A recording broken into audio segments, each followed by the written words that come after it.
Ah, yes, the parentified child. If you had to be a parent before you were actually a parent, chances are you might still be a parent in your romantic relationships.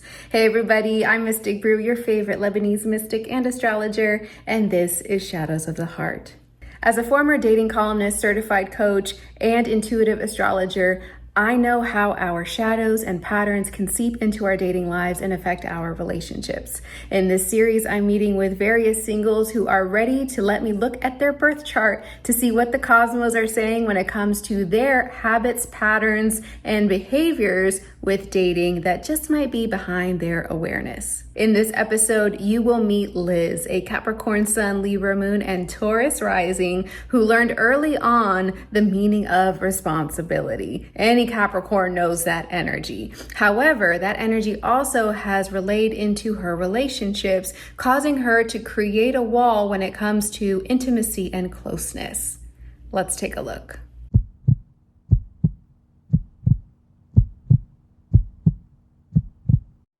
Hey Liz, welcome to Shadows of the Heart. I am so excited to do a reading on your birth chart and see what is lurking in there with dating patterns. So let's dive in. Let's do it. Have you seen your chart before? I have I've taken a couple of glances before. Mhm. Um kind of read over a few things, but I've never really did like a deep dive. So this is kind of my first time Yes, deep I love diving. I love being people's firsts. Okay. Mhm. Well, you may know that you're a Capricorn Sun, Libra Moon, and a Taurus rising. When it Yes. comes to elements, lots of earth, lots Mhm. of air, some water, not a lot of fire. Mhm. So there is, when it comes to elemental energy, perhaps some hesitation or resistance when it comes to asserting yourself, self-confidence, taking up space, passion, ignition, that sort of fiery energy.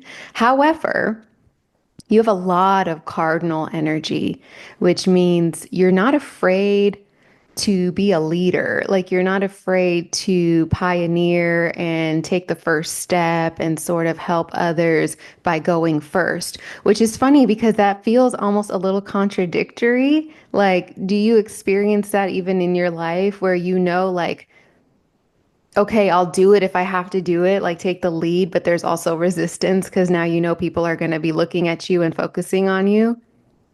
I mean, thinking back to even when I was a kid in school, um, if ever those kinds of opportunities came up, I'm like, okay, I'm going to have to do this. Yeah. And I kind of don't, I try not to look back. So it's like, all right, I'm gonna take my place, I'm gonna take my role, and yeah, I'm just gonna move forward with this. Yeah, especially with all that Capricorn energy, because you do have a Mhm. Capricorn stellium, which, again, for those who may not know, is three or more placements in one sign. And you have one, two, three, four, five Capricorn placements. Okay, so from 2008 until last year, yeah, you're laughing because Yeah. trauma. From 2008 until last year, it's been quite a wild ride, yes? Yes, it's been I don't know how I made it. But I'm I hear here. you. I hear Yeah. you. Yeah, there is, for those who are Mhm. unfamiliar, Pluto, which is a planet of major transformation and Yeah. deep sort of metaphorical deaths and rebirths and shadow and power and control and all kinds of things, has been moving through Capricorn for, I believe it was 16-ish years, 18 something. I can't remember off the top of my head. From 2008 until 2024. Do the math. I'm not going to do it. But it's been a wild ride for those with prominent Capricorn placements and even other cardinal placements, which for you was a double whammy because you also have your Libra moon and your Jupiter. And then where are we? And then your Cancer Mars. So lots of activations for you for sure. All right, yeah. Pluto said you are not going to be the same person you were. Right. This is a new life. It's kind of scary. Yeah. Yeah. New beginnings Mhm, are always scary. There's some huge karmic cycles that seem to have mhm. been coming up for you during that time, which, speaking of dating and relationships, your natal Pluto placement in Scorpio is in your seventh house of partnership, marriage, commitment. So that is playing quite a pivotal role when it comes to relationships for you, specifically around power control and soul level relationships. So, when someone has Pluto in the seventh house, as you do, this can look like really transformative, intense, and sometimes karmic partnerships. Like surface level, casual love is not in your DNA. Like it's just not a thing. Yeah. You're here for those relationships that draw you in and become catalysts for your personal evolution. And so you may be often drawn to those that you feel a magnetic pull. There's some sort of, oh, we've done this before, or there's some resonance between each other. You may also attract people or become partners who are possessive, obsessive, or deeply, again, that magnetic energy that can come with Pluto, which is meant to draw our hidden fears and desires up to the surface. Pluto is really good at doing that.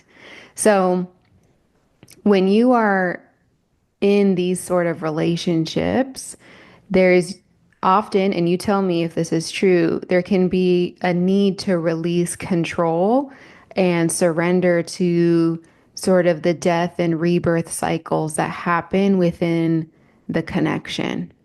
Is that something you've experienced?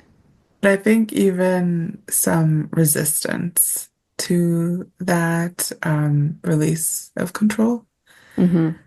Um, but it's just kind of like a tug and pull of that because it's just like, am I going to do this? I need to, I want to, but yeah, it's just the whole idea, or layered idea of control is something that I've always kind of, I guess, played tug of war with. Yeah, that's Yeah. relatable, especially as a Mhm. Capricorn. I know that energy very well.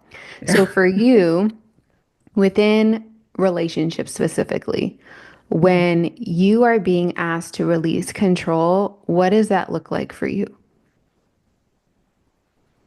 Um, that looks like not being in my head so much. Mm, That looks like voicing my feelings and thoughts safely and openly. That looks like not expecting. It looks like just, I guess, kind of just, it's been a while since I've swam. So I think that's what it looks like. It looks like me remembering what that surrendering kind of feels like when I swim. And mm. it's been, I mean, I remember myself since I was a kid. I think I just think of that as like just swimming. Me as a kid swimming, just kind of surrendering to that. I think that's what it looks like. That's a very powerful analogy. And I don't know if you even realize the connection you just drew because water is the element of emotion. Yeah. And so you surrendering in the water is also, in a way, you unconsciously reminding yourself to surrender to the emotion that may Mhm. come up when you're being asked to, what sounds like, be present, Yeah. not be in your head, Yeah. not try to predict the future, and Hmm. therefore manipulate the present to create the future, but Hmm. to just let it unfold. Yeah. Yeah, again, with that much Capricorn energy, and we're going to talk about that too because it is. affecting some other placements. But regardless, when you have that much Capricorn energy, the biggest fear for Capricorn is emotional vulnerability. And so it always wants to be 10 steps ahead to make sure there are no landmines. I'm not going to get caught up in something because again, people forget like Capricorn is the sea goat, not just the goat. That means that, yes, it can climb the highest mountain, but it has the tail of a fish. So it can also reach the depths of the ocean. And that's why its sister is Cancer. There's a beautiful balance there of emotional depth, but that access is not for everybody because we know, even if we don't think it's there, we know the depth of our emotion and it's not something we easily share. And so sometimes we do put people through tests and hoops and whatever else to make sure, like, if I give you access to this part of me, there's no going back from that. There is something really powerful with that. Yeah, with Pluto and Scorpio in this placement as well, there can be fear around betrayal and abandonment, especially if that's something you've experienced in the past. And even what we just talked about, emotional exposure. Again, that sort of Capricorn energy is very stoic. It's very put together. It's like it can sometimes be very guarded in that way. And with this placement specifically, it can create control dynamics or emotional withdrawal because, again, that vulnerability feels almost like a key to your destruction, like just giving people the ability to completely, yeah, destroy.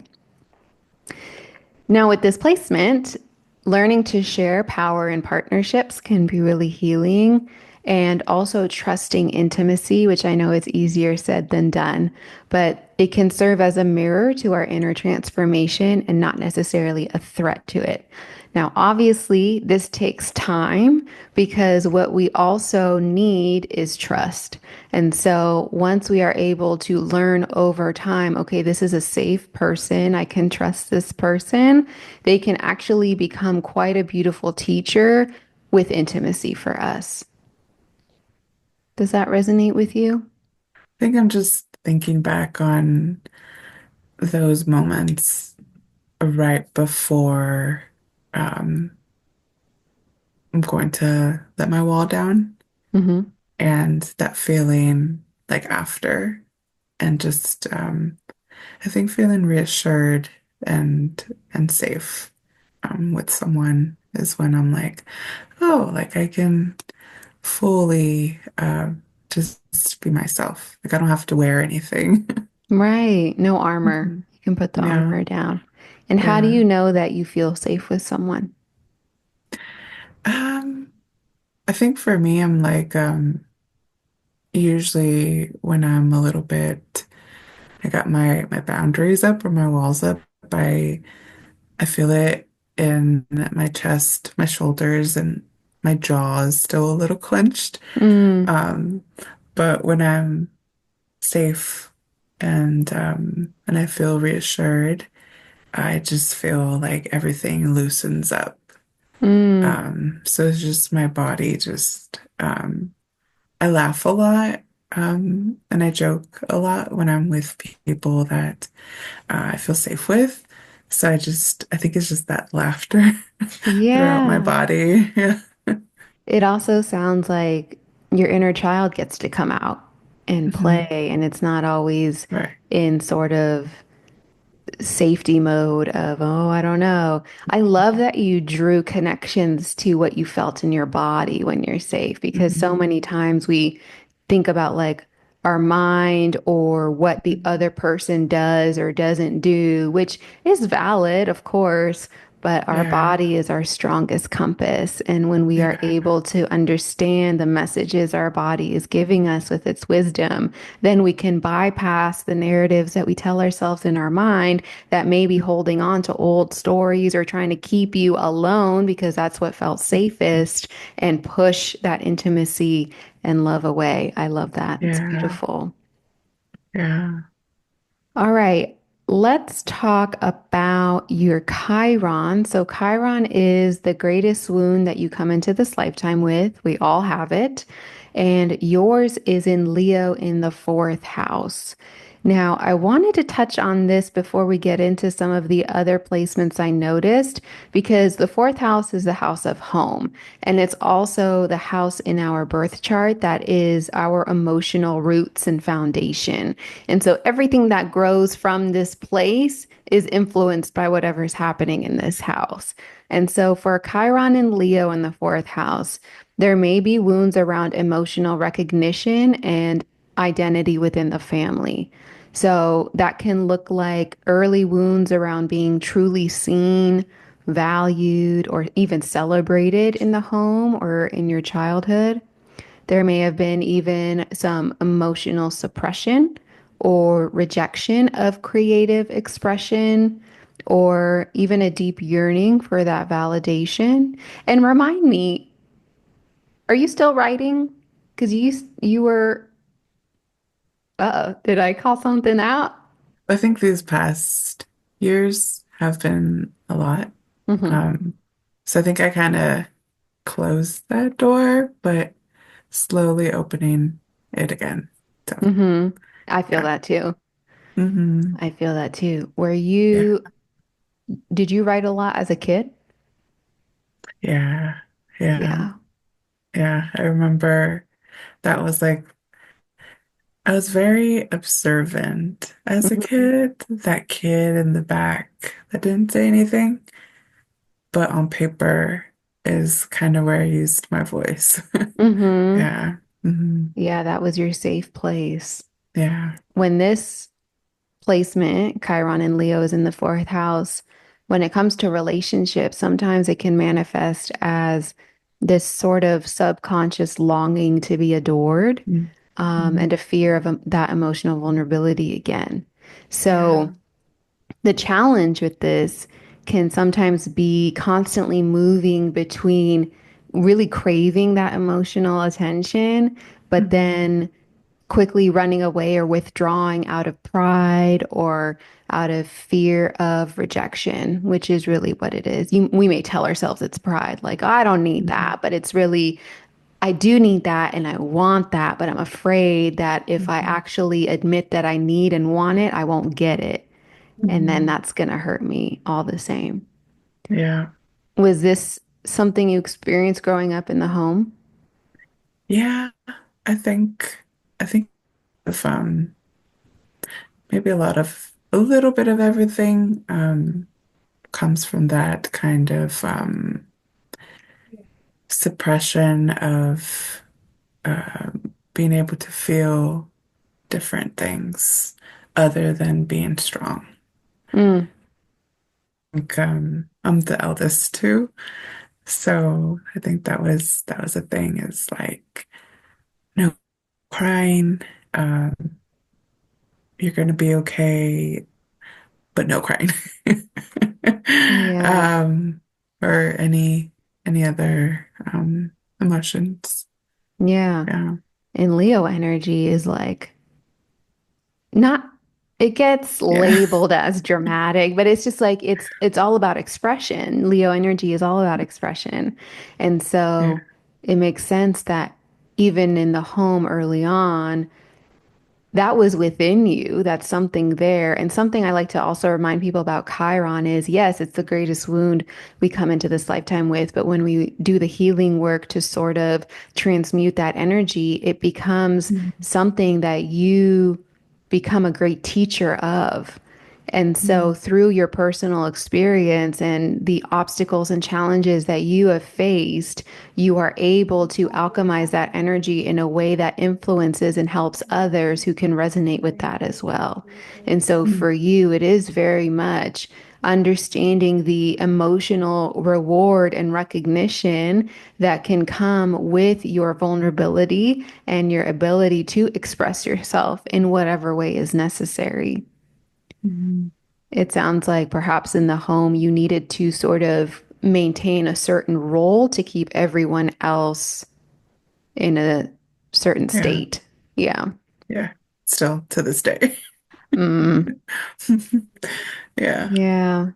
So inner child work is going to be really Mhm. good here, especially Yeah. validating yourself emotionally, Mhm. especially if something you were told growing up was don't cry. So you may Mhm. still unconsciously suppress your need to cry, or when you feel it, you just swallow it back down and the voice Mhm. continues internally. But recognizing and understanding that your emotion is powerful and that this is energy that's ready to be released.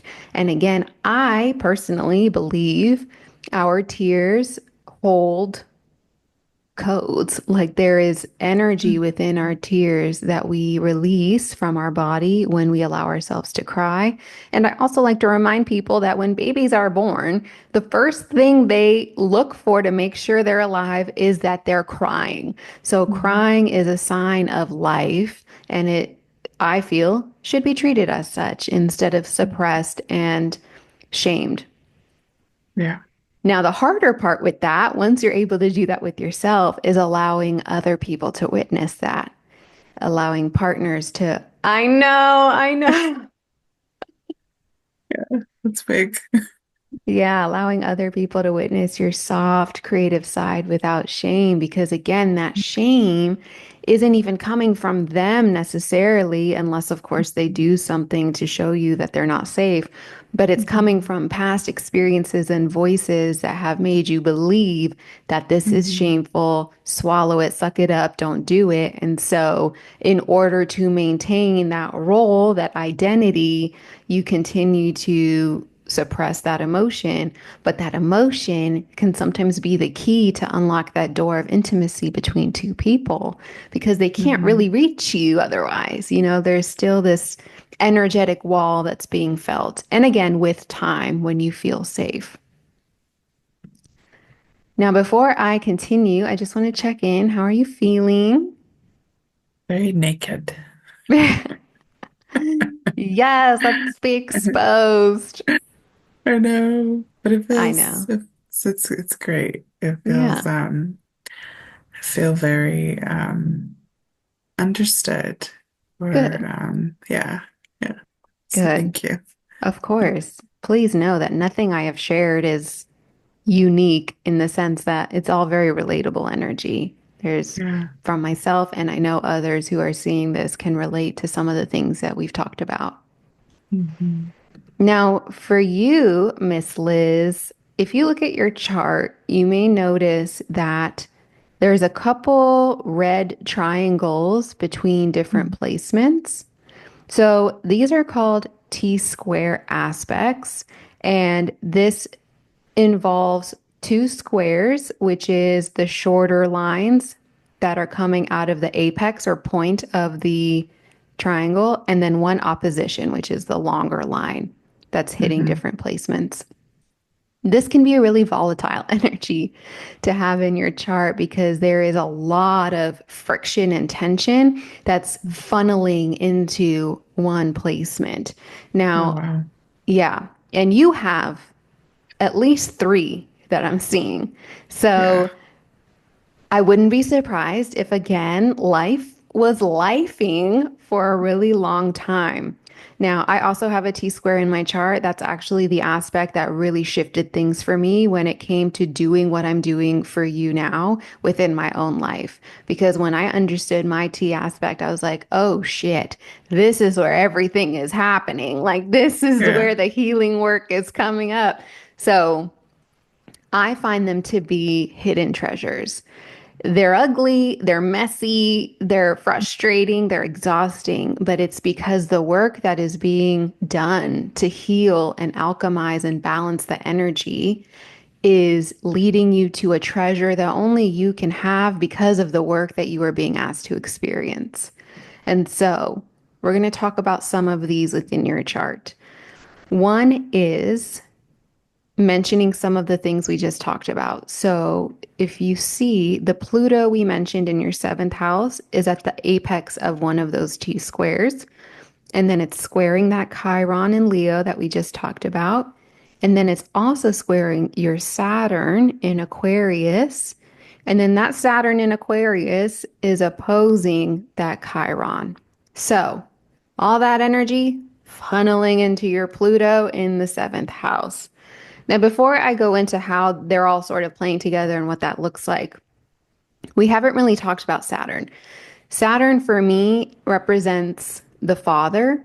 And so, with a Saturn in Aquarius, and as always, you let me know if this is true for you, that would tell me that dad may have been a little elusive, very perhaps intellectually there, like stimulating when it comes to learning new things or whatever else. But when it comes to emotional connection, a bit distant, a bit detached.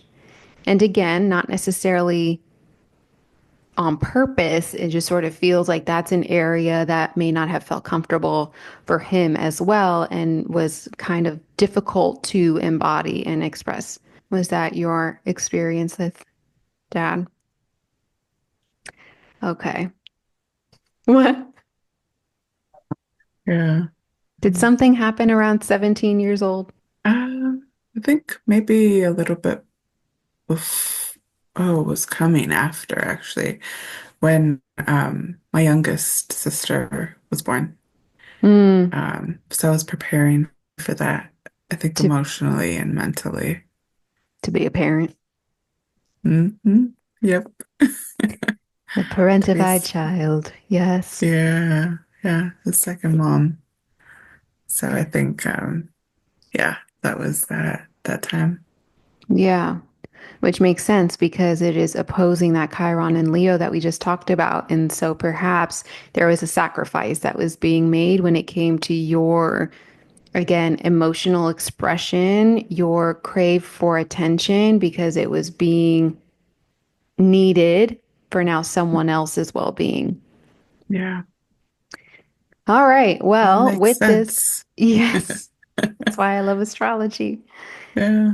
Now, with this T square specifically, and these players all sort of coming together, this can have a theme around emotional scar tissue. It's like the things that sort of are lingering right underneath the surface are still being activated in some way. And again, that fear of surrender.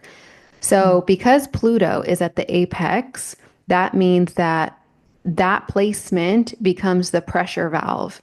So, your relationships, because it's in the seventh house, also hold this intensity of those two conflicting forces that we talked about.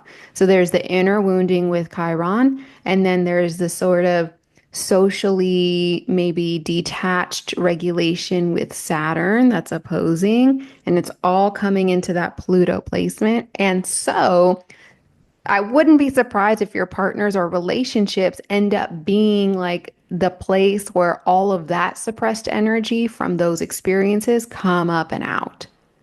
Hmm. And they may also trigger the healing with that energy as well. Yeah, with those relationships. Hmm.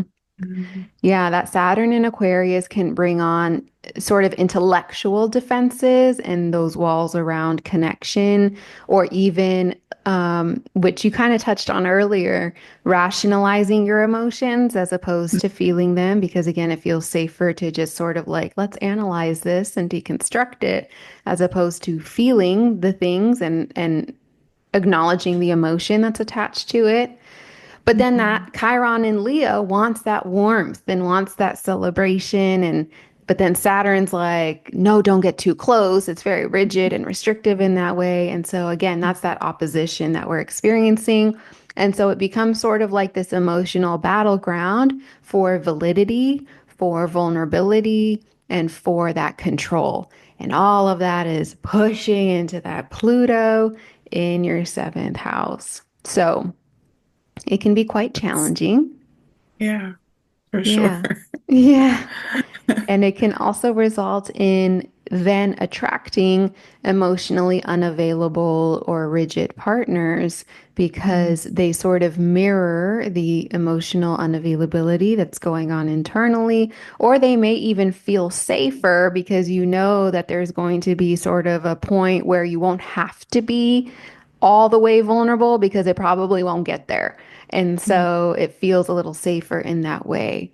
And again, that feeling emotionally exposed, which I know we're kind of doing right now, can lead to that need for control. But again, the healing happens when you engage in those relationships where you can express both your emotional depth and your personal sovereignty, not having to pick either or.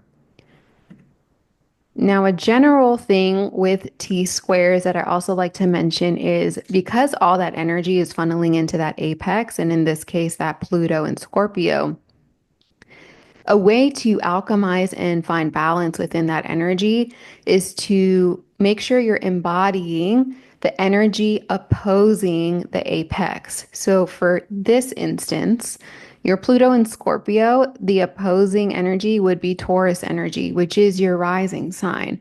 So, really embodying that Taurus, grounded, calm, nurturing, maternal, divine femme energy is going to be healing for you when that sort of Pluto gets ignited because you're being reminded, like, no, your ability to feel and to be present with emotion is a huge gift for you, especially with it as your ascendant. That's part of your identity, it's part of your sense of self. And so it's also, in a way, a catalyst to helping you really embody yourself deeper. So many things going on, but I guess that we just don't notice Yeah. until we like deep dive, but it's all resonating. So Yeah. Is yeah. anything coming up for you? I think just the way that like everything or just the way that I can embody that um the energy a little bit more, which I'm learning to do so. Yeah, But it's still like in my head, I'm like, you know, that fight that's going on. So, of but course. Because yeah. your head wants you to stay in what it knows. Hmm. And so Right. it's going to talk shit the second that you're like, I kind of want to try this way. And it's like, why? Why would you do that? Well, that's not going to Hmm. work. Don't do that. Yeah. Remember what happened? Like it's going to, and in a way, again, because I don't like to weaponize or demonize the mind, it's a beautiful, powerful tool. And so Hmm. instead of looking at it as like this nemesis that's out to get you and hold you back, I like to think of it as the parent or that really wonderful, well intentioned friend who is so fearful of change that they project that fear onto you. And they may not even realize that they're doing it. They think they're doing what's best for you, they're protecting you. But at some point, you realize, I need you to settle down. Like, I get it. You're afraid. I am not. And so that's why it is important to remember that you master your mind, not the other way around.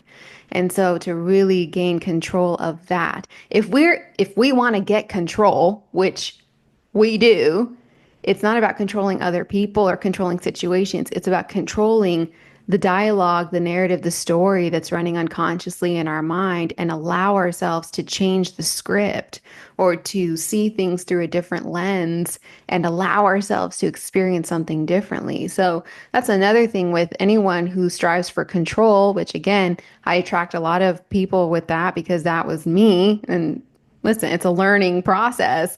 But I'm like, listen, if I want to control that badly, let me control my own mind. Because that's really the only thing that I have power over. Everything else is sort of happening as it happens. So, really focusing on that, especially as a creative, because it's a creative process. As a writer, as someone who I'm imagining has such a expansive view of the world. And you said yourself, you're very observant. So you probably pick up on things. And I wouldn't be surprised if you also create little stories in your head because you're a creative writer. So create stories that actually align with what you want instead of always creating a horror film that's going to become a freaking episode of Law and Order. It's like, why do I keep picking this genre? Like, let me pick a different one. Another T square involves your Libra moon, which a Libra moon, God bless, because you really want balance and harmony. Like you really want everything to be fine, sometimes at the cost of your own well being. And so part of that work is to also honor yourself in the process. Confirmation burp, just for you. All right. So a T square with your Libra moon at the apex, so that point, and it's getting funneled in by your Capricorn Mercury, so your mind, your intellect, your communication, and then your Cancer Mars. And listen, Mars in Cancer, not very comfortable. Mars likes to go. It likes drive. It likes passion. It likes will and power. And Cancer is like, you know, I don't know. Like, let's just wait a second. And so it can also, I found with Cancer Mars, turn into more of an internal experience, like with your emotions. Mhm. So a lot like emotions can rise really quickly internally, but they don't have a place to be released. And so Yeah. sometimes this can also turn into some passive aggressive behavior because, Yep. yeah, because it's like I need to get it out, but I also don't want to get it out because I feel like I can't let it out. And so it gets really tricky there, especially opposing that Capricorn energy. So Hmm. again, emotional regulation here can sometimes feel at odds with that internal conflict. Hmm. So, like we mentioned, your moon in Libra wants peace, balance, and harmony. But with that at the apex of this T square, it can become overwhelmed. It can become indecisive. It can become very emotionally scattered because it's being pulled in so many different directions, or rather, also receiving very conflicting emotion. And so, your Capricorn Mercury is very good at repressing expression when necessary. And then that Cancer Mars is bringing this sort of reactive, protective rage that it doesn't know what to do with. And so this can lead to an inner war between expressing your needs versus keeping the peace and overthinking your emotional responses sometimes to the point where maybe nothing even happens. And so this can bring up some patterns around emotional avoidance, or again, that passive aggressive communication that we talked about, where suppression of your needs that eventually explode.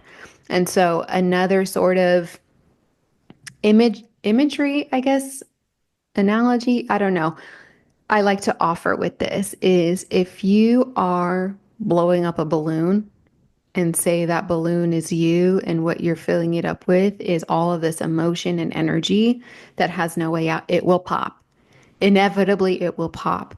And so instead of waiting for that to happen, just letting that air just squeeze out little by little. But again, it would have to come at the expense of your comfort in keeping everyone else comfortable. And again, yeah, tell me. I do that a lot. Mm. Um, or just I think put myself in the corner for for everyone else. Yeah, and Yeah. that makes sense because we talked Hmm. about your upbringing, your childhood. You were Hmm.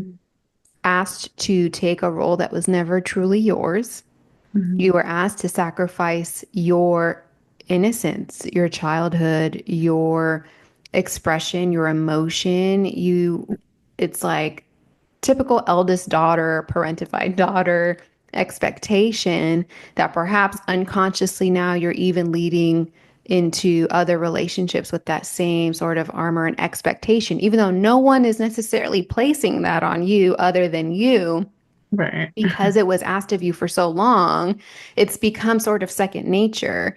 And so there can be fears, especially if there were ever memories of you rocking the boat, which is really just speaking up for yourself in the Hmm. home or within the family that didn't necessarily receive the best reception or feedback, then Mhm. it would double down on that fear of, oh, I can't do this. I can't do this with the Mhm. people I care about because I fear Right. rejection and abandonment and I don't want them to leave. And if I voice myself and let them know that my needs are not being met or I want more, I might be too much. And so that's going to be a Mhm. problem. Right. It's just, again, the hamster wheel. Mhm.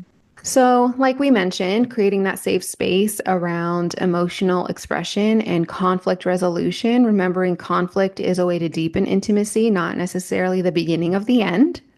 And sometimes, if we experienced emotional immaturity or withdrawal, the silent treatment, whatever it is, we can become very fearful of conflict. But avoiding conflict isn't necessarily going to be healthy either because now you're avoiding something else. There's something that you are suppressing that may actually help the relationship align because of the fear of other things you've experienced. So, Mhm. trust that love, true love, healthy love, can hold friction and nuance. The people who love you want to know when you're not okay Mhm. because they love you. Right. And it's not your job to be okay all the time because who is capable of that? It's true. It is true. I need to keep telling myself that too. Yeah, a lot of us do. Now, you do have one other T square I want to talk about, but before we even go there, you also have that Capricorn stellium that I mentioned in the Mhm. ninth house. And the ninth house is naturally ruled by Sagittarius.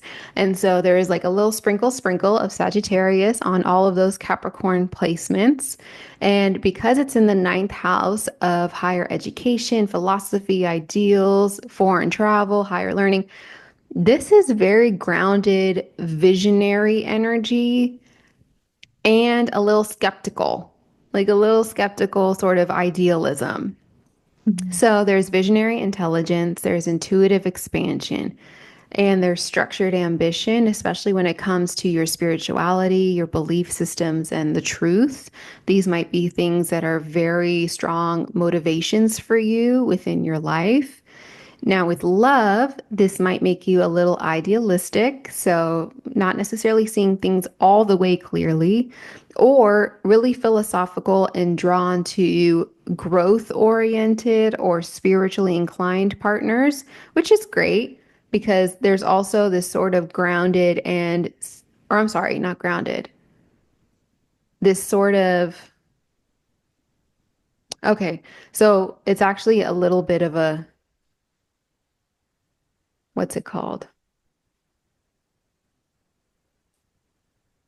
It's not like a challenge, but just sometimes it's a little guarded and cerebral. Mhm. So again, there's like too much intellectualizing Mhm. and then questioning love's logic, which again, logic is not necessarily the language of love. That's why things sort of get a little tricky with that. It's not to abandon logic. It's part of the equation, but it's not the entire equation. And so there can be difficulty grounding fantasy into reality with that much energy in the ninth house. And again, maybe even rejecting softness or spontaneity because of that structure and need for control. Mhm. So learning to merge that intuition with discernment and love. Again, not either or, both can coexist. You also have your North Node in Sagittarius in the eighth house. And so that tells me that there is something really powerful for you in this lifetime when it comes to the work like this, like doing the work of really diving into the shadows and expanding your spiritual beliefs and practices, and maybe even learning more about like taboo topics or experiences. There's something that pulls you in because you know that there is really profound information and knowledge that's waiting for you there. Do you travel a lot? You do? Um, and I have recently. Oh, good. Um, yeah, yeah, I visit my grandma in Mexico. Oh, nice. Hmm. I feel like Yeah. international travel frees you in some way. Oh yeah, definitely. I think I've only done Mexico. I have something's pulling on me to go elsewhere, Mm-hmm. but just outside of here. But yeah, it's always been Mexico. Maybe it's the roots, but yeah, I love it. Where is there a specific place you're being called to, or just some you just know that it's somewhere far? For some reason, Amsterdam. Okay. I don't know why. We don't need to know why. Girl, go. Yeah. There's something calling you there. That's why you're feeling the Hmm. pull. Only one way to Yeah. find out. Yeah. I need to go. Yes. All right. So, lastly, your other T square with your Jupiter. So Jupiter at the apex there in Libra. And then you're that's also squaring that all that Capricorn energy, so that Capricorn stellium, and then that Cancer Mars again. So this is really highlighting a theme about your belief in partnership and that inner polarity that we mentioned. So, with Jupiter in Libra as the apex, your core beliefs around love, harmony, and justice, because of it being in Libra, are constantly being tested by your emotional instinct with your Cancer Mars, and then your practical reasoning with all that Capricorn energy. So, this can look like, again, idealizing relationships while struggling to meet them practically, or overcompensating with charm when emotionally overwhelmed. And so, because emotions may arise, but you don't know what to do with it, it's almost like you turn to that Capricorn energy to sweet talk your way around it or dance around it. Or again, finding that balance between the intuition with Cancer and the logic with Capricorn that is allowing you to create a sense of belief, faith, expansion, abundance with harmony, balance, and partnership. So, some challenges with this can be codependency, that's sort of masked as diplomacy, or avoiding emotional depth for, again, that sake of keeping the peace, which we touched on earlier. So, embodying your truth in partnership and seeking mutual growth, not perfection, because perfection doesn't exist, but just mutual growth and kind of doing that journey together can be really healing here. So, a quick little overview of some things we talked about. With your chart, there can be a deep longing for emotional recognition, safety, and surrender, but there can be patterns of self protection and intellectualization that can block and guard that from happening. You may be attracted or engage in karmic and transformative relationships that really force deep healing and empowerment within you. Shadow work around power, visibility, and being too much or not enough in love is sort of a lifetime thread that will be pulled on and revealed to you through relationship. And there can be high standards in love, both spiritual and emotional, while simultaneously fearing the vulnerability and rejection. So, finding that balance between the two, understanding the power within that vulnerability, asserting yourself, speaking your truth, speaking up for yourself, and understanding that when someone loves me, they want me to be well. So, allow me to take up space and to express. How you feeling? What's coming up? What's going on? Tell me. Last words are kind of like dropping in. If someone loves me, they want me to be well. Mm-hmm. Yeah. But a lot of very like um I feel like I just like read a whole book in like some minutes. So I'm definitely letting everything just drop in. Mm-hmm. But it's funny, I thought I had a lot of work to do, but now I know I have a lot of work to do. You're already Uh, doing it. yeah, yeah. But it feels great. And I feel like I'm headed in the right direction. Good. Um, And I just feel very very reassured in my life and very seen, Good. but in the safest way. Good, good, good, Yeah. good. I also feel inclined to remind you that Mhm. you don't have to be fully healed to Mhm. experience healthy partnership. Because Yeah. it feels like you may hold yourself to a really high standard and be a bit hard on yourself. And Yeah. there may be sort of this proverbial finish line that you're waiting to cross before you feel worthy enough of experiencing romance, love, partnership in a healthy way. And Oh, that's an yeah. illusion. That's not true. Mm.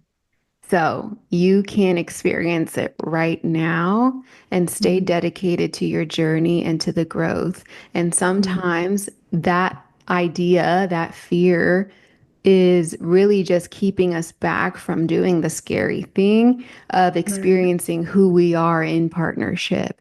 Because again, Mm. relational wounds aren't going to be healed solo dolo. Some of it Mhm. can be, but some of it needs relationship in order to recognize what's still there. Because we can be single Right. and be like, oh, I'm great. I'm fine. I healed. I'm good. And then the second someone comes into the picture, all this old stuff comes up.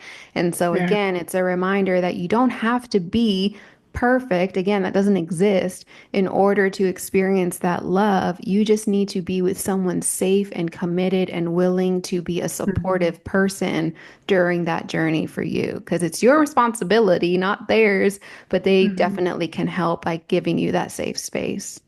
Right. Right. I love that reminder. I think I had heard it, but I think I put it in the back of my head because I'm like, no, like I need to be like some sort of healed before I'm like worthy of experiencing that. But Yeah, I needed that. my pleasure. I'm always pulling stuff from the Uh, back of your head up to the front. I know. That's what I do. Well, thank you, Liz. I appreciate your openness and your trust with this session and for sharing it with the world so they can see a part of themselves in you. And I wish you the best of luck with love. Thank you so much. As we saw with Liz's session, when you are put in a role that is not meant for you from a young age, it's sort of hard to break out of it. Now, whether it was her Capricorn stellium, that Pluto in the seventh house, or that Chiron and Leo in the fourth house, there was a lot of energy, especially with all those T squares, that Liz was really being forced to sort of work through and heal because of the power hidden underneath. And what better way than relationship? So in Liz's case, her partnerships and relationships were reflecting back and mirroring the wounding that was hiding just beneath the surface. That need for admiration, to be seen, to be able to express yourself, and to be witnessed vulnerably, which may not have been something that was available to her early on. If this is something that is piquing your interest and you want to learn more about astrology, check out my Astros Basics ebook, linked down below. As always, you can book a personal session with me and we can look at your chart together at mysticbrew.com. And if you want to hear about my own dating hurdles and stories, check out my book, Let That Shit Go, A Journey to Forgiveness, Healing, and Understanding Love, linked below.